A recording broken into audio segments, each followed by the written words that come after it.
Excellent. Hello, everyone. Uh, I'm Alan. This is the open source team at Anchore. We've got Will on GitHub. If you just drop over to github.com/Anchore, you'll find all the source code and issues and pull requests and documentation and all that kind of stuff. So feel free to do exactly that. Sorry, I've just noticed on the screen it's showing that Grant has clocked over to 100 stars.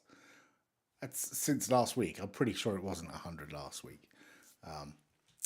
Yeah, I do keep an eye on these things. They are important to me, all right? I like, vanity metrics like this. Anyway, I mean, if you are on this live stream and you have some mechanism to get it to 4 digits, let's keep it rolling. That's an yes, order of magnitude harder than getting to three, but we would enjoy that. That'd be I, nice. I did sign up for a service today where there were get more credits by following us on LinkedIn, get more credits by starring the repository on GitHub. And I thought, I wonder how many stars they've got. And I look and it's like 55,000 stars because everyone wants a little bit more, of whatever chocolate beans on the internet that they're giving away. So, yeah, if only we were giving away chocolate or something, then, we'd have infinite stars, I'm sure. So we do this every Thursday where we pad things out with conversations like this in between doing actual open source work. And I post about it over here so you can find out more if you go to our discourse. And actually, there's been a little bit of activity on the discourse this week. Maybe we'll come to that. We also go through some of the issues that are needing triage or awaiting responses. And also anything that's marked as needs discussion. So I'll just pop those open as well. Anyone got anything they need to talk about this week? I think just a PSA, if you were on our live stream last week and we had needs discussion on your pull request and we came to a conclusion, if nothing has moved on that yet, it's not that we forgot about you. I think I followed up on a couple of them saying we haven't forgotten. It's just there's a lot of in-flight work at Anchor. We have some internal things that we're trying to get over, and then lots of things trying to be landed at the same time. Also, there were a couple of pull requests that also required schema bumps. So those always take a little bit of extra effort once the schema goes in to rebase and get the other ones up to date. We're trying to get to everyone's PR, and if it's been slow, I'm sorry about that. Just poke me, tag me. It comes right into the notifications, and you go into the queue. We got the Conda cataloger in Syft merged recently. We also got a few of the supplier package, like tagging supplier and the SPDX merged. Stuff is going into main. It's just an order of synchronous review to get it in. So sorry if we talked about it last week and you haven't seen progress. We will get to it. Yeah, I appreciate that PSA actually. It's always difficult for people who are outside a project, not knowing what's going on with the team inside and throwing their code over the wall and hoping it lands. And there's other things like grabbing our time. What I did do actually, and I've started doing every week, is trying to summarize the conversation. I use some magic AI for this. Apologies, I know. I'm sorry. It works quite well though. And this is everything that we discussed last week is a nice little summary of everything we talked about last week. So the next day, you'll see this appear as a response on the discourse thread. And it's a nice way to catch up. And there's links to all the issues and pull requests and stuff. So there is a little summary in there to anyone who didn't watch the video can keep up to date. Do we have any open issues that anyone needs to talk about that are marked as needs discussion? We have a few. Any of these? Wow, there's more than I expected. Crikey. I saw an interesting one. I don't. Oh, you muted. You went right to mute. Oh, of course I did. I'm not sure if you talked about it last week, but I saw something about this scan action dismissing alerts. That might be interesting. I don't believe we talked about this one. So this is scan action, which is one that we don't talk about very often. And this is issue 504 on scan action. I'll just paste it in the chat so everyone can see it. So today, scan action automatically creates a new alerts in GitHub code scanning alerts, but as packages get auto-fixed, these alerts stick around. Can it look for alerts created? Oh, I see. So not like nag people and leave stuff lying around. Keep track of what it's done. Oh, that is an interesting thing. Is it now? Are you familiar with what these look like? I'm not entirely sure if you can see this repository, but I have a test repository that has some examples. Is it in the security tab? Yep, exactly, in the security tab. In the code scanning, right. Yeah, so all this stuff right here. Mm-hmm. Golly. And these don't go away. You have to manually manage these, right? Well, let's see. I don't remember. I thought that there was some case where only the most recent run. Yeah, this might be interesting to figure out exactly what How what this does. works. Yeah, because we haven't looked at this one in a while. Yeah. It's kind of why I wanted to look here. If memory serves, what we do is we submit a report against something. I don't remember if there's like a auto-generated ID or something like that. And then if we submit the same report for the same ID, I was under the impression that the old things were supposed to go away and it gets replaced with whatever the new report is. And then you can look over time to see like, oh, this, this was removed in this next run or whatever. And so if it's not doing that, that's a little bit surprising to me. What is it that generates these? Is it an action somewhere? Well, it's the scan action. It runs Grype and it gets a Serif output report. And then that Serif output report is uploaded to GitHub in using like a separate thing. So it does it in like releases or any kind of update or? No, it's, hold on. I think it does it when scan action runs in someone's repository. Really? I think that's what we're talking about, right, Keith? Right, except it's a little bit different than that. Okay. There's a separate action. Scan action itself doesn't upload the report. The scan action generates the report in a Serif format, and then there's this code QL upload Serif action. I'm finding a link to it right now. This is the thing. I see.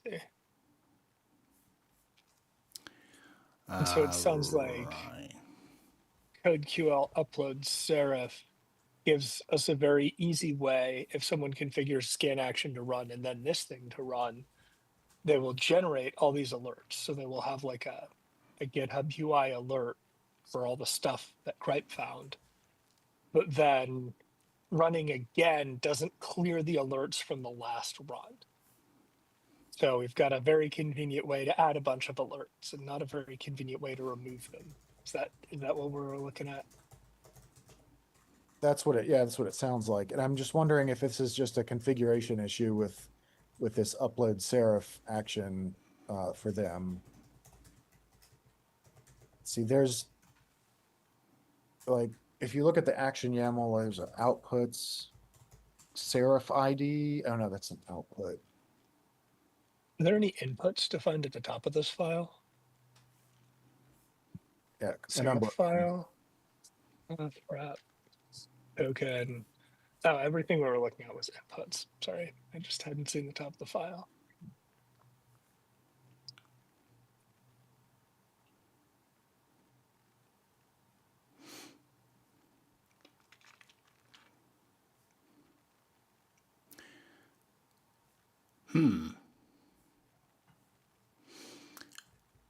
So it seems doing a bit of noodling online, there isn't apparently a recommended way to do this other than having another action that does a cleanup that you could, like, that just uses GH to clean up the code scanning analysis using the API.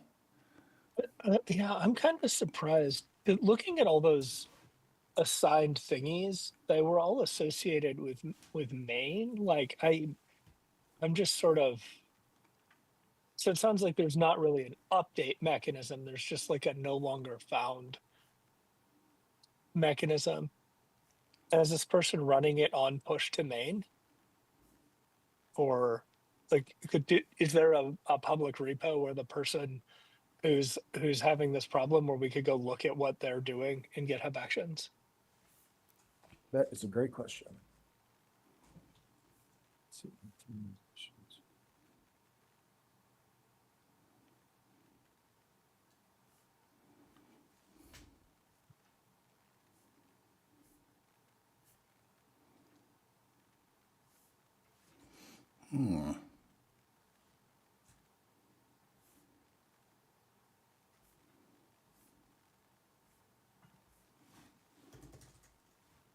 I guess, I mean, I would just be interested to understand like how we could do this generally speaking.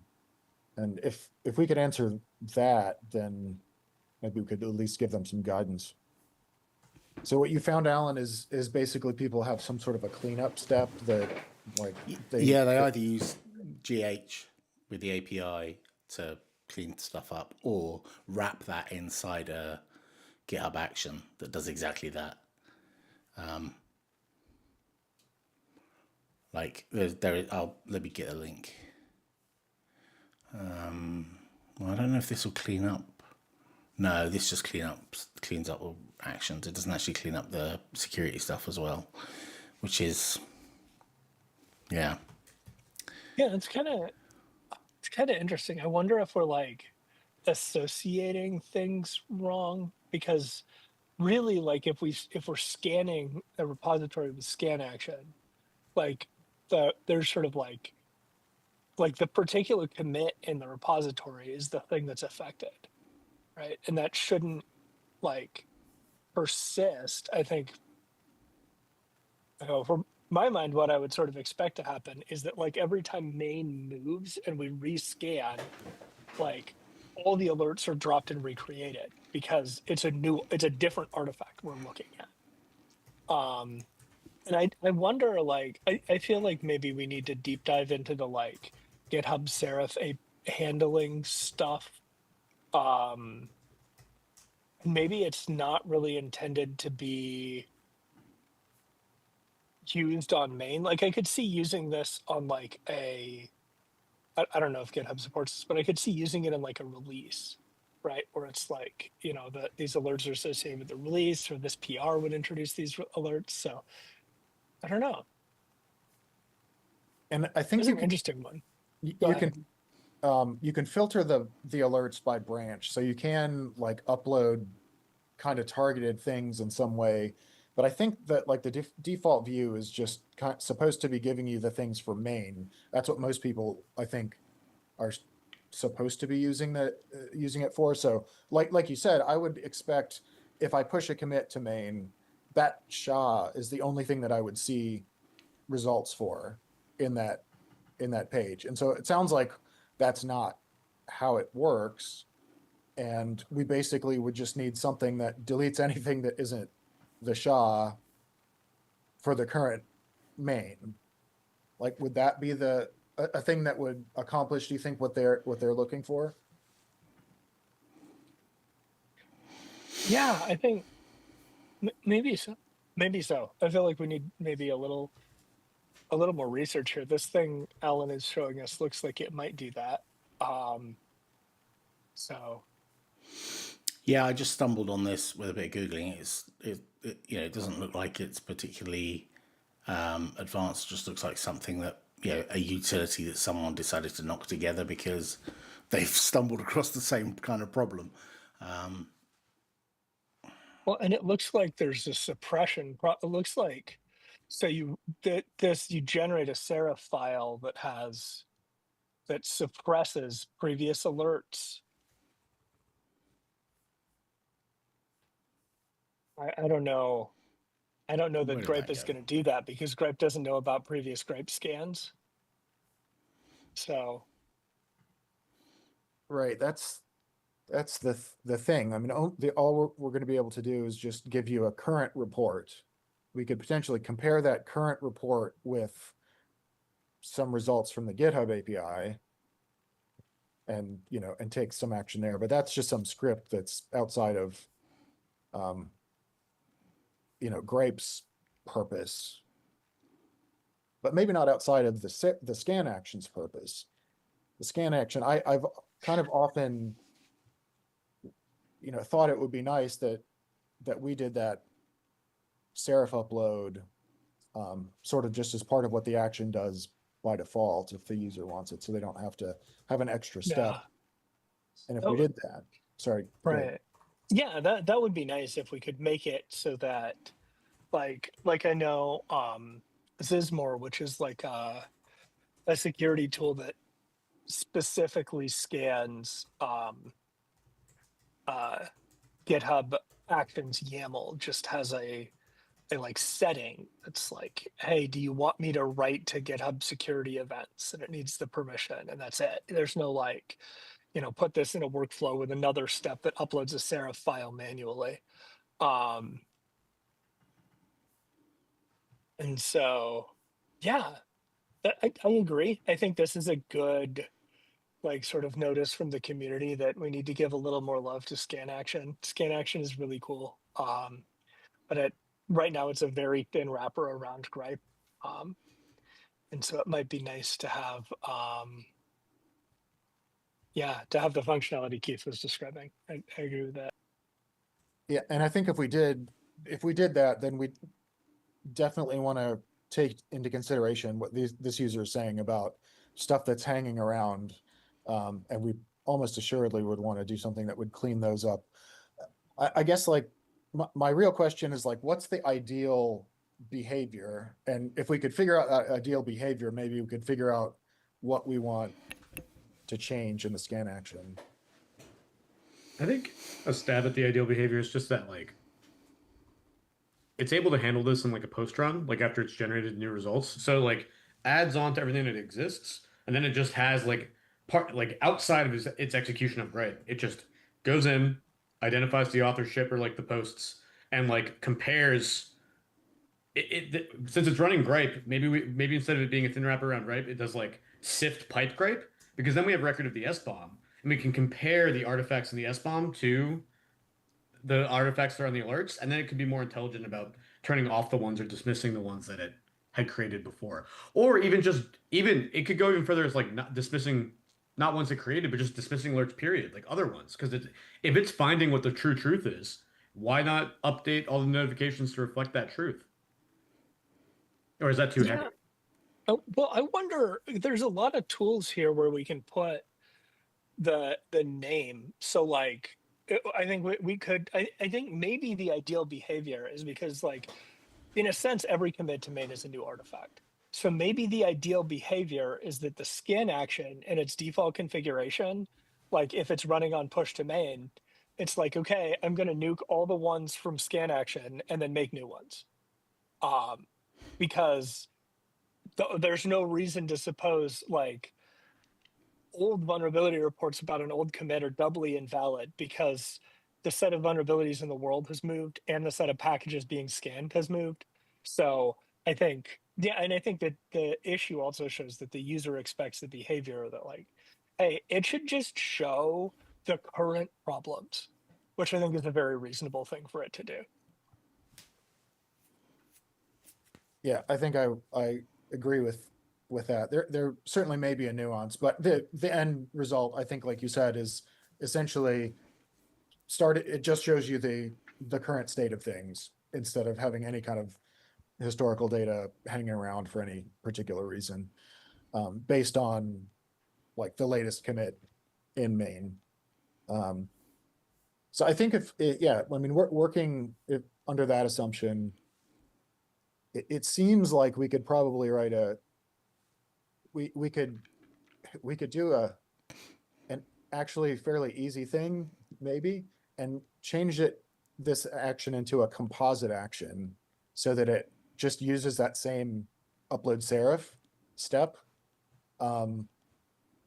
and then has a post-it run that can clean up stuff that is no longer present in the current thing. Yeah. I wonder if we could even put like the the SHA of the commit that we ran on or something. It looks like there's a little like tool, like what tool did this block in there. I wonder what there's like a GUID. I wonder if in there, like if there's enough flexibility in the spec that we could put like a Grype version, the scan action version, the SHA, and then we could very quickly find what to invalidate, right? Because I think that the tricky implementation here is dismissing the stuff that we know we're replacing with the current scan, but not dismissing everything because other tools may have written security events to the repository. So hopefully that tool block can be enough information there for us to decide how to do that. Yeah, I'm fairly certain that all that stuff is present in the serif. So yeah, absolutely. Just only cleanup itself, of course. Yeah, for sure. Nice. Okay, Is that something? let me, Do you want to type a few words on the bottom of that one? I was just gonna say I will Sweet. go and do that if you want to move on to the next one. Nice. Thank you, Keith. That was a good discussion. I enjoyed that. I like learning about new stuff. Right.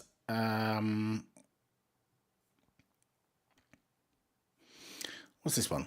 Support scanning files in other mount namespaces. Did we talk about this one previously?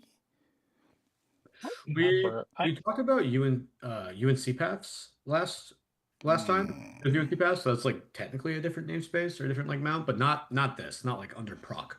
So let's see what. Okay, so this is Yeah. Syft 3396. Sorry, Will. 3396 on Syft. I just wanted to share a little bit of background. Sorry, go ahead, Alan. No, I was just going to say hello to SBOs in the chat. Oh, great. Yeah, this is something. So when Syft is pointed at a like an OCI image, it's this nice sort of self-contained thing that we can enumerate all the paths in. But when we're pointed at like a VM or like a running server, like sometimes people will just SSH into a server somewhere and run Syft slash. So we're just going to recursively scan the entire VM. There are things that there are rabbit holes we don't want to go down. Like we don't want to spend all day reading from dev random, for example, right?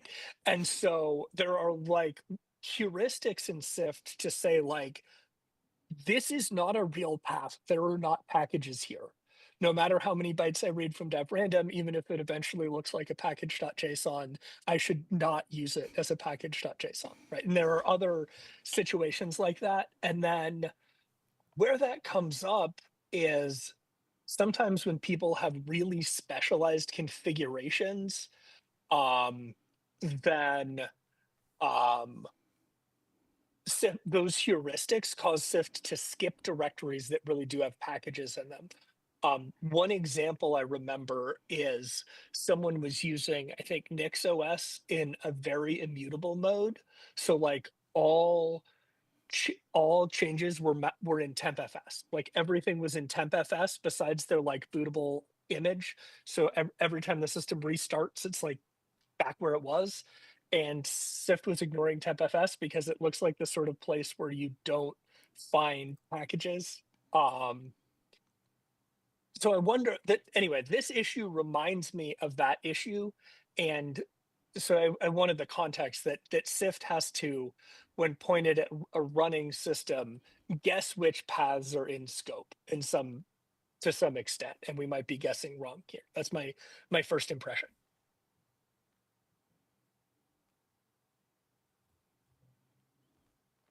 And they've given here an example of another similar tool that does work. So that's their assertion that ours should do a similar thing because there's another tool out there that does this, which is a fair comparison to make, really.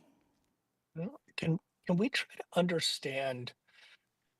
It looks like they have packages in /proc, and we should find them. Is that right? Am I missing that?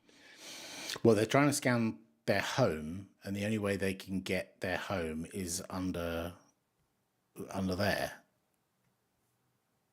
for some reason. I don't know what's going on. Some security confinement in some way. Right. I think Yeah. I've seen some like sandboxing or whatever techniques that are starting to become popular that are doing this. And yeah, I mean, I think that the long and the short of it is that we just need to have be able to have some sort of a root path in Syft that we allow scanning the tree from that path, and we just don't exclude them with like the exclusion thing that we look for that's like exclude everything under /proc, right? Yeah, I don't think this is, oh, this is even in review. Is there a pull request? Yeah, there's a pull request. Maybe we should have started there.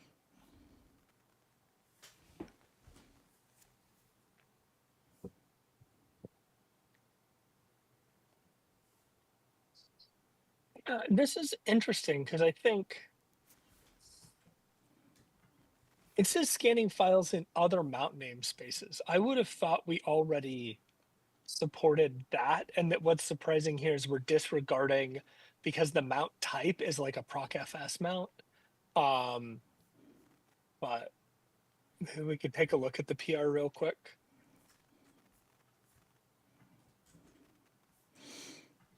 Three, 4, 2, 3 is the PR.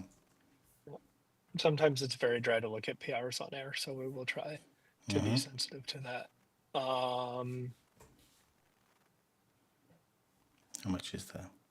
Yes, let's see. Let's look at the like the ch root, like the path skipper.go. That might be the meat of the change.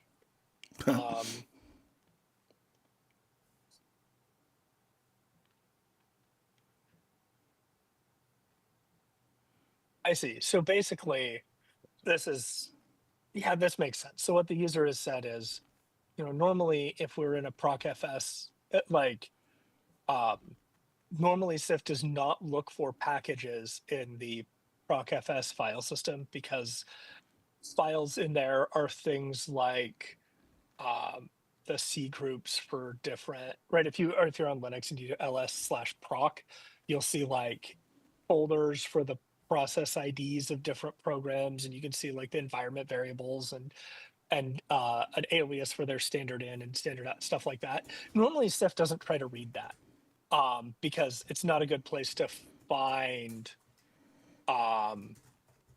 It's not a good face, right? It's not a good place to find packages, but this person is saying if Syft is explicitly pointed at something that's under /proc, read it anyway. And I think that's probably a reasonable exception to make. Chris, you had your hand up for a second. Yeah, as long as it's being pointed at it and it's like a foot gun for the user that, hey, the user has specified this as input, so we trust that they know how they're handling the tool and it's going to pick up these things. Because I think there was a bug, my brain just was like taken back 2 or 3 years ago, where there was a bug where we allowed searching under proc and then Syft would just like hang. And I don't remember what case that was in or what it would pick up that would just cause the file reader, like this, the scanning of opening that, to just hang on the reader and not be closed. But there was, like, I know there was a good reason why we just shut off this traversal because of some random issue. I'll try and find it. But yeah, I +1 will. I agree. If the user specifies it as the input, then allow Syft to run. And if it breaks, then they can tell us that it broke, pointing at some infinite path in proc. I guess my question is this really just like a one-line change that, I mean, not literally necessarily, but like, is the, like, we have this thing that determines whether we skip a directory. Does it also just need to look to see if it is a subdirectory of the user input? Yeah, and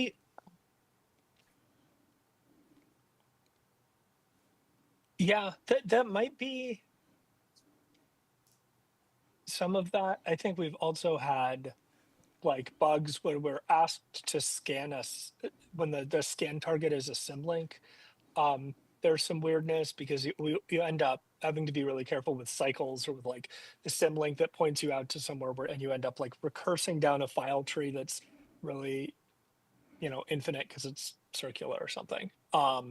So yeah, I think in principle we should always scan the thing we're asked. But yeah, so I think we should do this. I'm curious, someone else was commenting on the issue and said, seeing the same issue, if you were just showing it, seeing the same issue and would love to scan host files that are mounted while Syft runs in a Docker container. I think that works. Like my expectation is that today, if you like clone down a repo and like mount it into and do a Docker run Anchore Syft and have a volume that mounts the current working directory to /data or something, that you can scan it and expect Syft to work. And so I'm wondering if this person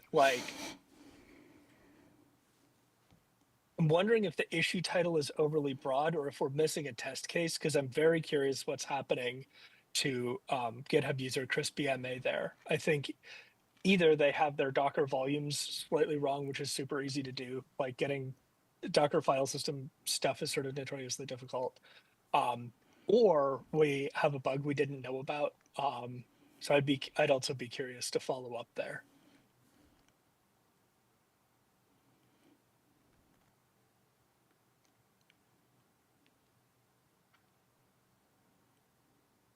So just so I understand, you're saying that if the user mounts something to like /data,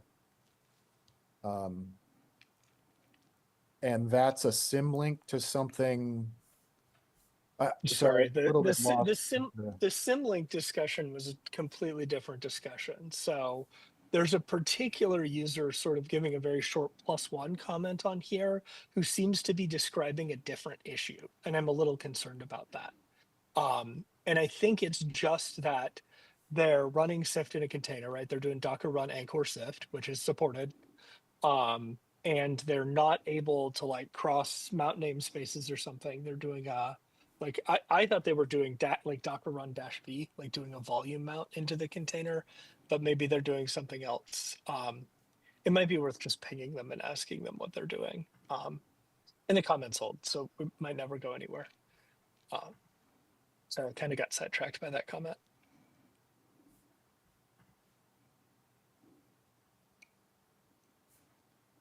So I mean, the summary for this one is that, yes, we should support it. We want it to work. We don't know if this PR is sufficient, because we need to review that. I guess I can take the action to review the PR. But I will do that later, obviously.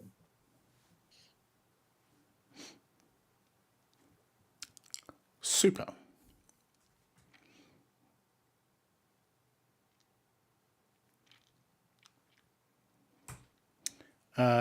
Next.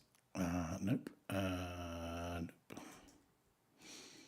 Any others that people are interested in? We don't want the false positive.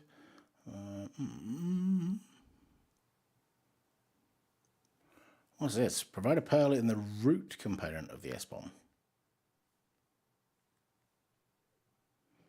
Is this still an issue? Did someone... Oh yeah, yeah. So there's a link in here to how BuildKit does ref to Perl. I have to. It's on this issue, but I read through BuildKit's ref to Perl March 2nd. Yep, that right there.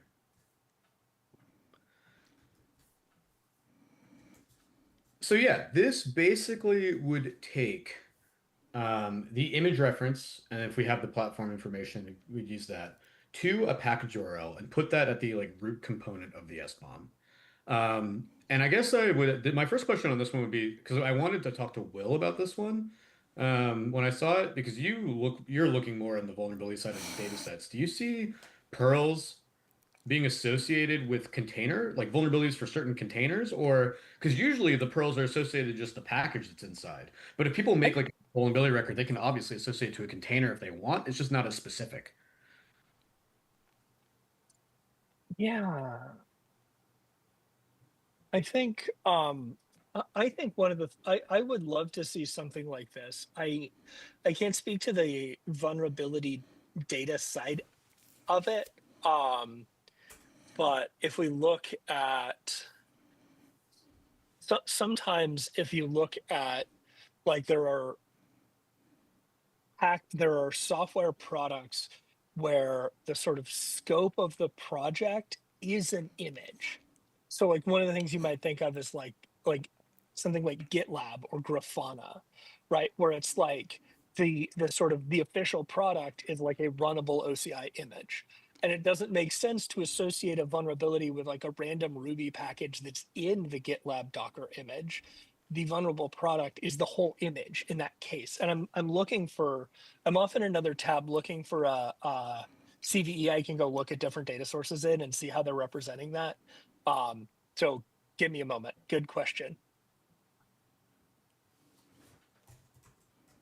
And I'm looking on my side too.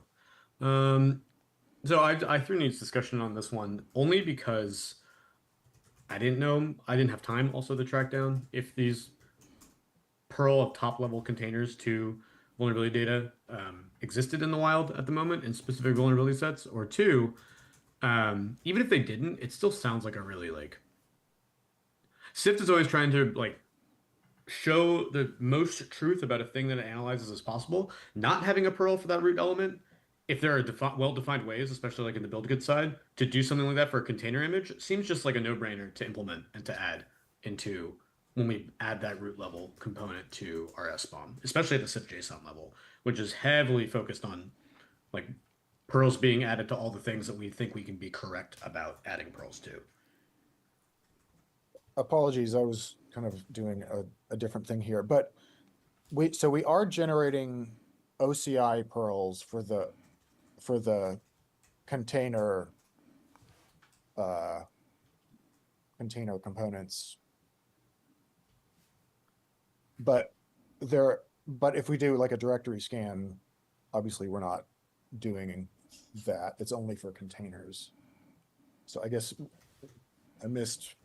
So sorry, what can you Is that say what not you're saying? yeah, sorry. So Go ahead.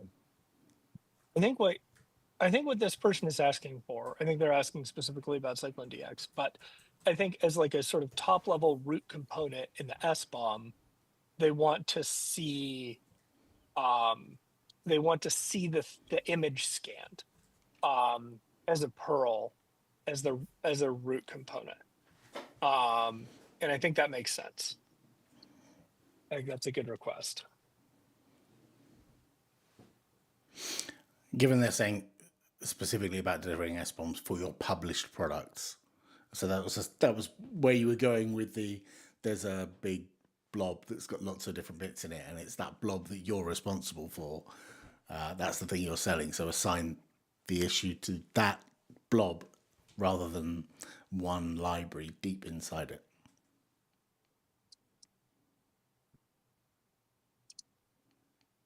Yeah, 1,000% to what Alan said. Keith, where is we don't include a PRL in the source object right now. So what were you mentioning? I mean, I'm looking at the Cyclone DX output for this as well for the root component. I wasn't. Yeah, there's metadata, there's the component.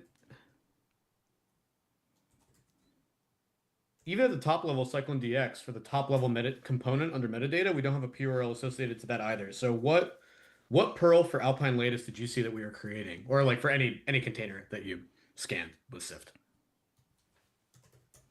That is the question. I'm convinced we're doing that. I see some OCI pearls in our code base, but I have not found where this is happening. Yeah, I just ran it. I ran it on my local. I got the Syft JSON and I got Cyclone DX output. I looked at the top level component under metadata, no Perl there for what was scanned. I looked at the source object, no Perl for what was scanned. So even if we're doing it somewhere else, I think Well, this is a little controversial. Like, I don't think we should be putting pearls in source. I think Alex would say no against that too.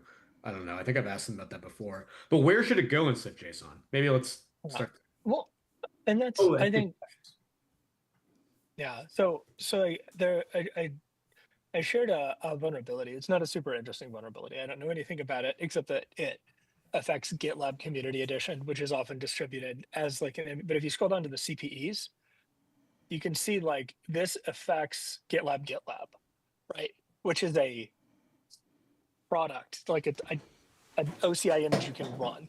And so correlating that to a particular package is going to be hard.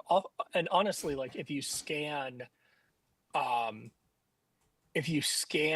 GitLab image, you might not find a package just called GitLab, right? There might be a package, a Ruby gem called GitLab auth or and a nameless server package or something.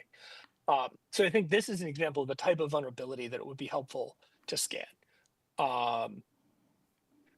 And so I looked at the GitHub issue for this, the GitHub advisory, and it is unreviewed.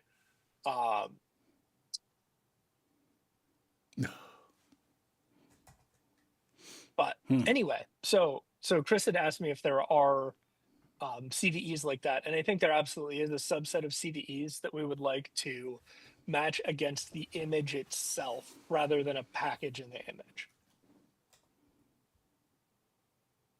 Yeah, definitely agree. Okay, so what we're looking at on screen is the thing. It's happening for SPDX only, apparently, that we're generating these OCI pearls for the sources. Well, it looks like do the same go thing. ahead. Like, we should do the same thing in CycloneDX. It's exactly what I was about to say. We're already doing it. We should do it both places, and then we should have, to Chris's point, should we discuss whether and where this belongs in a Syft JSON SBOM? Yeah, I'm a little, I don't think we've ever pulled the trigger on a pattern of something like existing in the other two when it doesn't exist in Syft JSON. Or, I mean, insofar as like the other two specs call for different things that we munch together to make them apparent in there. But otherwise, like a PRL that appears in two, like you have to upscale basically to those two from Syft JSON. We should have it located somewhere in the document. That's at least my original position on that. Yeah, and I wonder if it's I wonder if it is an artifact, right? Because we have precedents for nested artifacts, right? Like if you scan a jar and there's jars in it or whatever, we can handle that. So maybe it's just an artifact of type OCI image. I think, I mean, this is a thing that we've kind of talked about on and off for some time, which is having a source package.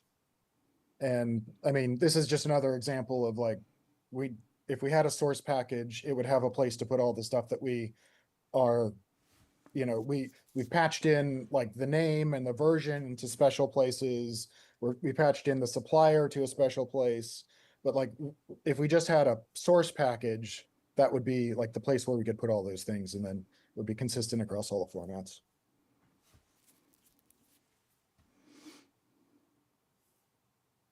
Okay, I can follow up on this issue and point to where we're doing it that Keith linked in SPDX. We can commit to doing it in CycloneDX, and then I'm just gonna ping Alex out of band and just be like, what does it look like on a source object, right? We don't have to commit. I think it should land in Syft eventually, but it's not like we're not blocked on getting in CycloneDX to not get it into the Syft JSON. So we'll figure out how to land on that. Yeah. Okay, cool. So thumbs up on getting this in CycloneDX, and we'll circle back on how to put it in Syft JSON. Awesome. Okay, next up, I think we have discussed this before, perhaps, maybe. This is Grype issue 1259, so it's a ye oldie issue that was blessed upon us by Alex Goodman himself. It'd be great to specify multiple items to scan. Yeah, that would be great. There might be more interesting discussion further down. Will's point with the other examples. Oh my god, a Kate's manifest would be so sick. Just get all the images summed up in there into one vulnerability report. Great. I actually talked with Alex, I think, about this not that long ago for some reason. That I think where we ended up was something along the lines of, we think we could introduce like a multi-SBOM Syft format, right? So basically Syft does everything that it does today, and it generates one SBOM for the first thing, another SBOM for the other thing, another SBOM, you know, et cetera. And that we would be able to map basically one-to-one to SPDX3, because SPDX3, you can have one document, but multiple SBOMs within the same document. And then it's just a matter of figuring out CycloneDX. That was kind of last I recall talking about this one anyway. Well, and CycloneDX has nice nesting, right? So maybe we just make the nesting one level deeper and have an outer component that represents the Helm chart and put everything inside it or something. I don't know. Yeah, but I thought this would be good to discuss because like eventually we want to ship Grype 1.0. And when we do that, we will try very hard to maintain the semantic versioning guarantee that like the CLI interface, the flags and stuff, and that the library interface are stable enough we're not going to break people on minor or patch versions. So we should do this before then, because I think it would be very hard to add in a non-breaking way later. Like it'd be very likely that we end up changing the meaning of a particular Grype invocation or something. So yeah, it sounds like there might be a path forward for multi-Syft. Is there a path forward for multi-Grype? I Because think it would, Grype JSON isn't really in any specific format. It's just in our format. Sorry, go ahead, Keith. right, yeah, right. It's not, it's its own thing. So like, especially right now, pre 1.0, it's the time to change that, if, like you say.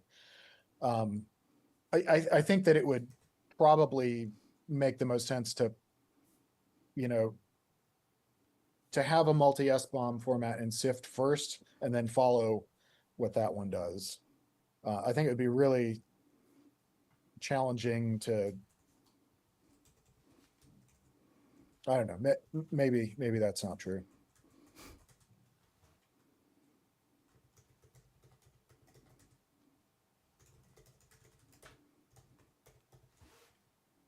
And I think in the CycloneDX, could we, how do the vulnerabilities get output in CycloneDX today?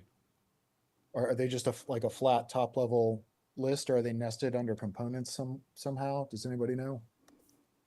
I don't know. I have not really looked at that.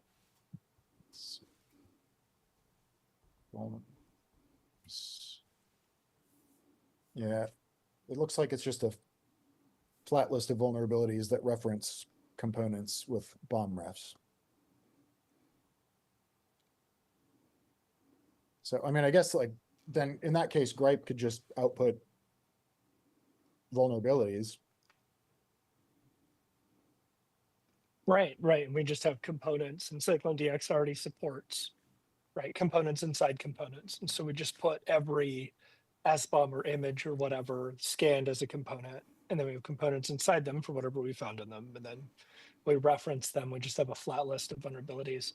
Yeah, I think we should do it. Been a long time coming. People have been asking this for one day less time than I have worked here, which is kind of a while. That's a milestone. Okay. the question I have though is like, as soon as we implement scanning multiple targets, how many issues will we have to scan different things? Like scan a Kubernetes cluster, scan a, whole OCI registry, scan whatever it is. Scan all the things, man. Scan all. Yeah. Scan all of it. Yeah, I don't. That's less of a slippery slope and more of a just if it can't scan it, why? If it should scan it, do. Yeah, I kind of agree there. And if it's something we really don't have time to build, then if someone can find a way to build it, that would be great.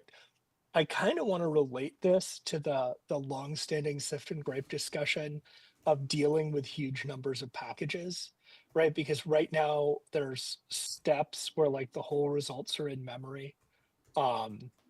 And I suspect if you have like all my startups infra.yaml and you point Grype at it and Grype tries to scan all of the images at the same time, you might run out of memory.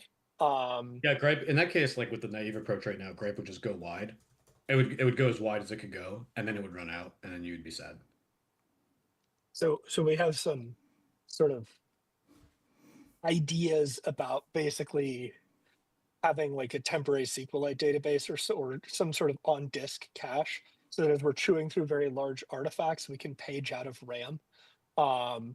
None of that is implemented, and I suspect that if we try to merge this first, the very next bug report is going to be, I scanned a giant manifest and it just dies out of memory, and that's okay. It would still like do small manifests, which it doesn't do today. But yeah, this is cool. We should do this.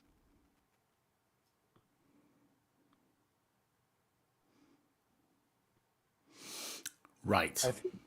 I definitely don't want to get that thought lost though. I think we should, if it's not captured on this ticket already, just explicitly call out that we should probably figure out some sort of a streaming before this one gets implemented.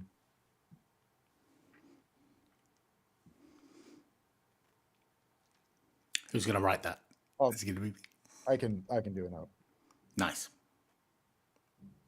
And you've just posted the link, Will, to the one you were just mentioning, which is Syft 3263, proposal to stream the SBOM to disk, avoiding having a large memory footprint and ooms out of memories, which, yes.